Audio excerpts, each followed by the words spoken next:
ప్రతి సందర్భం ప్రత్యేకం, ప్రతి సంబరం శాశ్వతం. మీ one stop shopping destination Mysore Saree Udyog. నమస్తే రమ్మగారు. నమస్తే జయ. రమ్మగారు, మనకి ఆషాఢ మాసంలో వారాహి నవరాత్రులు వస్తాయి కదండి. ప్రతి సంవత్సరం లాస్ట్ ఇయర్ కూడా మాట్లాడుకున్నట్లున్నాము. ఇంకొకసారి మాట్లాడుకుందామండి. అసలు వారాహి నవరాత్రులు అంటే ఏంటి? ఏమైనా ప్రత్యేకంగా విధి విధానాలు ఏమైనా పాటించాలా? మామూలుగా మనకు 4 నవరాత్రులు చెప్తారు జయ.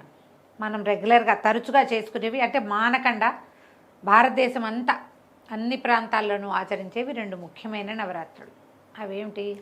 వసంత నవరాత్రులు, శరణ నవరాత్రులు. అదే శ్రీరామ నవరాత్రులు 9 అయితే దేవీ నవరాత్రులు ఇంకో 9. ఒకటేమో చైత్రమాసంలో వస్తాయి, ఉగాది పండగ నుంచి శ్రీరామనవమి దాకా రాముల వారి పెళ్లి వేడుక, ఈ నవరాత్రులు జరుపుకుంటాం. అక్కడి నుంచి 2వ నవరాత్రులు ఏం చేస్తాము? దేవీ నవరాత్రులు శరత్కాలంలో, ఈ మన ఆశ్వేజ మాసంలో అమ్మవారి పేరుతోటి 9. గణేష నవరాత్రులు కొన్ని ప్రాంతాల్లో చేస్తారు, మనం కూడా చేసుకుంటాం. లేకపోయినా మనం గణపతికి ఒక్క పూజ చేయటం. గణేష నవరాత్రులు ఈ నవరాత్రుల్లో చెప్పరు, మన అవకాశాన్ని బట్టి చేస్తాం అది. అయితే ఈ 2 కాకుండా గుప్త నవరాత్రులుగా చెప్పబడే 2 ప్రత్యేక నవరాత్రులు ఉన్నాయి. ఒకటి వారాహి నవరాత్రులు, ఇప్పుడు ఆషాఢ మాసపు తొలి రోజు నుంచి నవమి దాకా. 4వది శ్యామలా నవరాత్రులు, అది మనకి మాఘమాసపు పాడ్యం నుంచి నవమి దాకా వచ్చేవి. ఈ వారాహి శ్యామల మంత్రాధిష్టాన దేవతలుగా చెప్పబడతారు. అయితే ఈ వారాహి నవరాత్రులు అవి ఇటీవల కాలంలో వెలుగులోకి వచ్చినవి.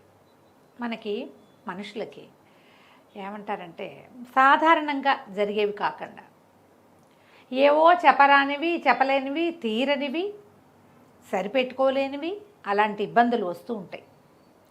ఈ జాతకాలు చూపించుకును, లేకపోతే ఎవరైనా గురువుగారిని ఆశ్రయించు ఉన్నప్పుడు ఈ సాధారణ దేవతారాధన కాకుండా ఉగ్రదేవతారాధన కూడా చెప్పబడుతుంది జాతక రీత్యా. ఓకే. అట్లా రేర్గా అప్పుడప్పుడు ఇది చదువుకోండి అని చెప్పబడే విషయాల్లో దశమహావిద్యలు ప్రత్యేకమైనవి. అలాగే ఈ వారాహి శ్యామల ఇవి మంత్రబోధ ఉండి చేసుకునే వాళ్ళు చెదురుమదురుగా అక్కడక్కడ కనపడతారు.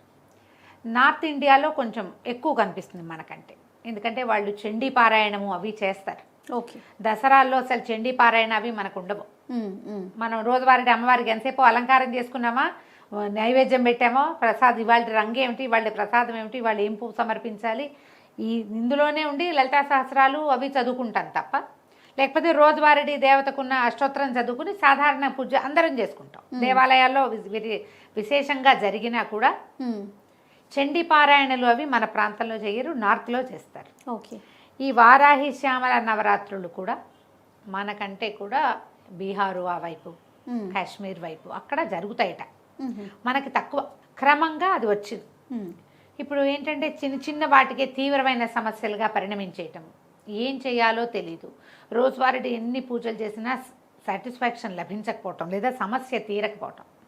అలాంటప్పుడు ఇట్లా ఒక దేవతని ఆరాధించి బోధతోటే, ఇదేం సొంతంగా ఎవరు మొదలు పెట్టుకోరు, ఎవరైనా చెప్తారు గురువు. ఇప్పుడు మనం చెప్పాము, కొంతమంది స్టార్ట్ చేసుకుంటారు. ఇలా కాకుండా, ఇలా ర్యాండమ్గా కాకుండా ప్రత్యేకంగా మీకు ఈ లక్షణం ఉంది, ఈ సమస్య ఉంది, ఇలాంటిది చేస్తే మీ సమస్య తీరుతుంది అని చెప్పే జ్యోతిష్వేత్తలు చాలామంది పెద్దవారు ఉన్నారు. ఇటీవల కాలంలో అది పెరిగింది. అందుచేత విరివిగానే మనం శ్యామలా నవరాత్రుల్ని, వారాహి నవరాత్రుల్ని చూస్తున్నాం. ఓకే. యాక్చువల్గా ఆషాఢ మాసం మనకి అమ్మవారి ఆరాధన మన ప్రాంతాల్లో ఉన్నది. ఏం చేస్తాం, తెలంగాణ ప్రాంతంలో అమ్మవారికి బోనాలు సమర్పిస్తారు. ఇది అమ్మవారు పుట్టింటికి వచ్చే కాలంగా భావిస్తారు. ఈ లెక్కతోటి ఇక్కడ జరుపుతాం. దాని సంగతి మళ్ళీ చెప్తాం. ఇప్పుడు మనం వారాహి దగ్గరికి వద్దాం. ఈ వారాహి దేవత సప్తమాతృకలలో ఒకరు. నిరుడు కూడా ఇంచుమించు ఇదే మ్యాటరే చెప్పాం. అవునండి. అయితే ఈ సప్తమాతృకల మాతృక అంటే తల్లి. ఈవిడ ప్రత్యేకంగా మన ఆహారము, మన ఆవాసాన్ని చూస్తుంది వారాహి. మనకి వారాహి అనగానే ఆదివరాహమూర్తి తడుతున్నాడు కదా, ఆ శ్రీమన్నారాయణుడి దశావతారాల్లో ఒకటైనటువంటి ఆదివరాహమూర్తి ఆయన యొక్క స్త్రీ రూపంగా చెప్తారు. ఒకటి. రెండోది, మనకి లలితా సహస్రనామంలో అమ్మవారికి మంత్రులుగా, అంటే ఆమె పరివార శక్తుల్లో ప్రధాన శక్తిగా వారాహిని చెప్తారు. మనం కాంచీపురం కనుక తరచుగా వెళ్ళేవాళ్ళు ఒకసారి వెళ్ళినా గమనించండి, కంచిలో కామాక్షి అమ్మవారికి కుడివైపుగా మనం ఇట్లా నిలబడితే ఇటువైపు కనపడతారు వారాహి అమ్మ కనిపిస్తారు. వారాహి విగ్రహం ఉంది అక్కడ. అక్కడ ప్రత్యేకంగా ఏం పూజ చేస్తారు అనేది వాళ్ళు ఏదో తమిళ్లో చెప్పినా నాకు పెద్దగా అర్థం కాలేదనుకో. కానీ వారాహి అమ్మ దగ్గర తీర్థం పుచ్చుకుంటాం మనం. లోపలికి వెళ్తే మనం బయట నుంచి దర్శనం చేసుకొస్తే బయటికే వెళ్తాం. ఏ అభిషేకానికో డబ్బులు కట్టిన వాళ్ళు అవకాశం ఉండి లోపల అంతరాలయ దర్శనానికి కనుక వెళ్తే వారాహి అమ్మవారితోటి కామాక్షితో పాటుగా యువతల ఆమె లోపల ఉంటారు కదా, పెద్ద తల్లి లోపల ఉంటారు. అంతరాలయం లోపలే కామాక్షి కూడా కనిపిస్తారు, వారాహి కూడా కనిపిస్తుంది. అదే వారాహిదేవి కూడా కనిపిస్తారు, ప్రత్యేకంగానే కనిపిస్తారు. ఇప్పుడు ఈ వారాహి మనకి అన్నము ఆవాసము ఇస్తుంది. ఈ ఆదివరాహమూర్తి మనకేమిచ్చాడు? ప్రపంచానికి భూమిని ఉద్ధరించాడు. మనం ఏదైనా ఇల్లు వాకిలి కొనుక్కోవాలంటే ఏం చేయాలంటే ఆదివరాహ స్వామిని కొలుస్తాం. వారాహిని కొలిసినా మనకు అది లభిస్తుంది. ఆహారము ఆవాసము, మనం ఇల్లు కావాలన్నా తిండి అంటే మనకి తరతరాలుకి సరిపడే అంత మనకి ఇది కావాలన్నా కూడా పంటలు, పాడి పంటలు వ్యవహారాల్లో ఆహారం అంటే పంటలే కదా. అవునవును. వీటికి సంబంధించి వారాహిని ఆరాధిస్తే మంచి అవకాశం లభిస్తుంది. ఆడపిల్లలు అత్తారిళ్లలో కుదురుకోలేకుండా ఉంటారు, వాళ్ళకి కూడా వారాహి పనిచేస్తుంది. ఈ అమ్మవారిని ప్రత్యేక ఆరాధన విషయాలు ఎలా ఉన్నా సరే ఇప్పుడు మనం అవన్నీ చేయలేం. సింపుల్ ఆరాధన చెప్తాను, నేను కూడా చేసేదే. ఈ ఆషాఢ శుద్ధ పాడ్యమి రోజున మీకు కుదిరితే ఏదైనా ఒక చిన్న ఫోటో పెట్టుకోండి. ఫోటో పెట్టుకోకపోయినా పర్వాలేదు, దొరికితే పెట్టుకోవచ్చు. దొరికితే చిన్న ఫోటో పెట్టుకోండి, పసుపు బొట్టు గంధము బొట్టు పెట్టండి, దీపారాధన చేయండి. వారాహికి సంబంధించిన బోలెడన్ని స్తోత్రాలు దొరుకుతున్నాయి. రోజువారీ పూజలోనే ఆమె కోసం ఆ స్తోత్రం చదువుకోండి. ఈ 10 రోజులు ఒక నియమం పెట్టుకోండి. 10 అంటున్నా కానీ 9 రోజులు ఒక నియమం ఉంచుకోండి. 9 రోజులు మీరు వెజిటేరియన్స్ అయితే ఒక పొద్దో, లేకపోతే ఉల్లిపాయ వెల్లుల్లిపాయ తినకపోవటము, ఓకే, తెల్లవారే దీపం పెట్టడము, ఇవన్నీ అని చెప్పట్లేదమ్మా. అన్నీ చేయగలిగితే మహత్తరంగా ఉంటుంది. ఏదో ఒక నియమం పెట్టుకోండి. ఈ 9 రోజులు ప్రత్యేక పూజా విధానం ఉంది కదా, 9 రోజులు నియమం పెట్టుకోండి. ప్రతిరోజు అన్న నివేదన, ఇది ఒక నియమం. ప్రతిరోజు పానకము, పెసరపప్పు, వడపప్పు నానబెట్టి పెట్టడము, రోజు ఒక కొబ్బరికాయ కొట్టడము, రోజు ఒక ముత్తైదువుకి బొట్టు పెట్టి తాంబూలం ఇవ్వటం. అమ్మవారి పేరుకి ఒక తాంబూలాన్ని సమర్పించి ఆ తాంబూలాన్ని సాయంకాలం లోపల ఎవరైనా ఒక ముత్తైదువుకి బొట్టు పెట్టి ఇవ్వటం. రోజు ఒకరికే ఇచ్చినా పర్వాలేదమ్మా, ఏం తప్పులేదు. ఓకే, ఇలాగా అక్కడి నుంచి ఇవి ద్వాదశ నామావళి ఉంది. వారాహి ద్వాదశ నామావళి చాలా సింపుల్గా మనకి స్తోత్ర నిధి వాటిలలో దొరికేస్తుంది. సింపుల్గా ఉంటుంది. చిన్న స్తోత్రం కూడా ద్వాదశ నామ స్తోత్రము లభిస్తుంది, ద్వాదశ నామావళి లభిస్తుంది. ఒక పెద్ద గంట సేపు చేయలేకపోయినా కూడా ఇలా చేసుకోవచ్చు. చాలా సింపుల్, అది చదువుకోండి. ఓకే. అమ్మవారికి కుంకుమ ఇంతంత పోసేయకండి, ఒక్క చిటిక కుంకుమ పట్టుకుని ఇట్లా పట్టుకోవటం.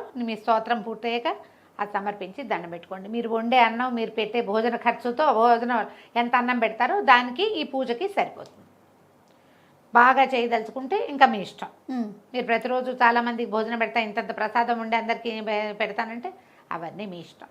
అన్న నివేదన చాలా మంచిది. అమ్మవారికి పానకము వడపప్పు పెట్టుకోవచ్చు, ఏవైనా ఫలాలు నివేదించుకోవచ్చు. 2 పూటలా చేయగలిగితే కూడా మంచిదే. అదే స్తోత్రం 9 రోజులు చేసుకోండి. ఇట్లా ఏది ఏమైనా మన శక్తి మేర, ఇంకంతే మన శక్తి మేర చేసుకోవటము. కాకపోతే ఏంటంటే ఎప్పుడైనా సరే మనము 9 రోజులు దీక్షగా ఏదైనా ఒక విషయం పూజించదలుచుకున్నామంటే నియమం పెట్టుకోవటం చాలా మంచిది. అవసరం అంటల్లా నేను, మంచిది. నియమాలు పెట్టుకుని చేయగలిగే వాళ్ళు వాళ్ళ దారిని వాళ్ళు చేసుకుంటారు.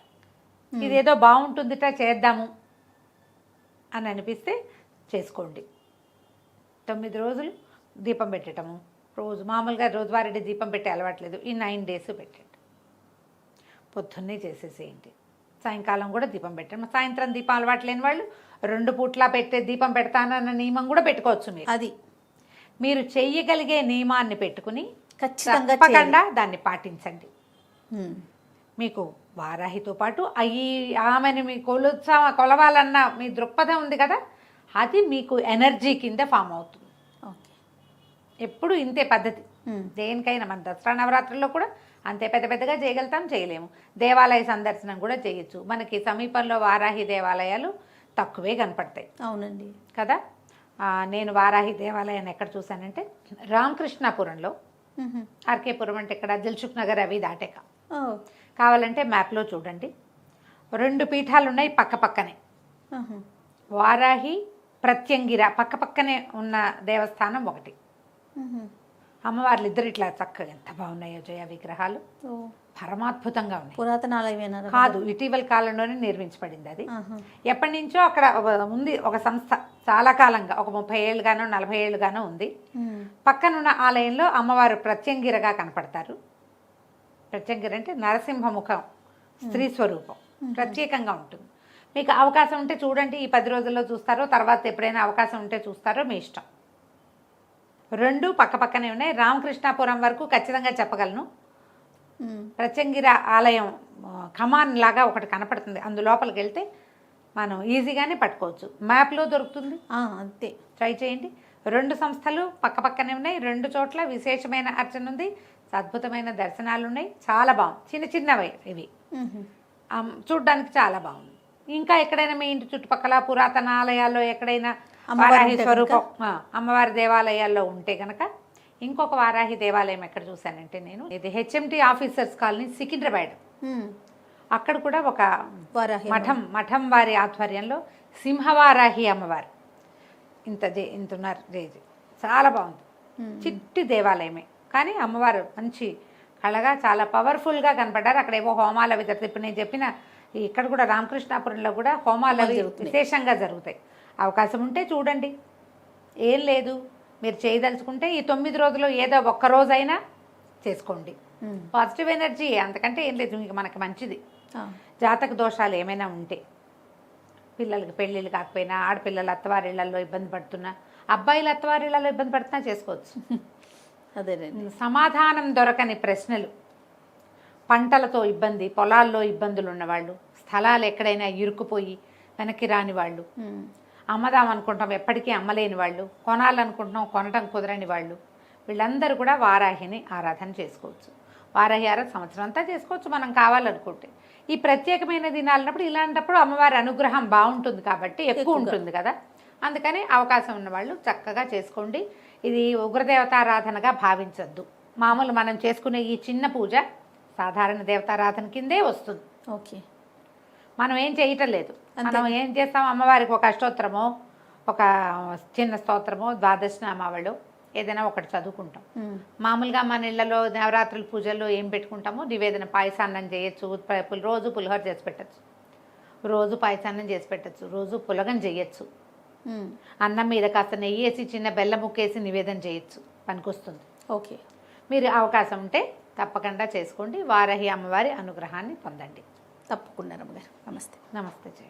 సుమన్ టీవీలో మీ పర్సనల్ అండ్ బిజినెస్ ప్రమోషన్స్ కోసం కింది నెంబర్కి కాంటాక్ట్ చేయండి.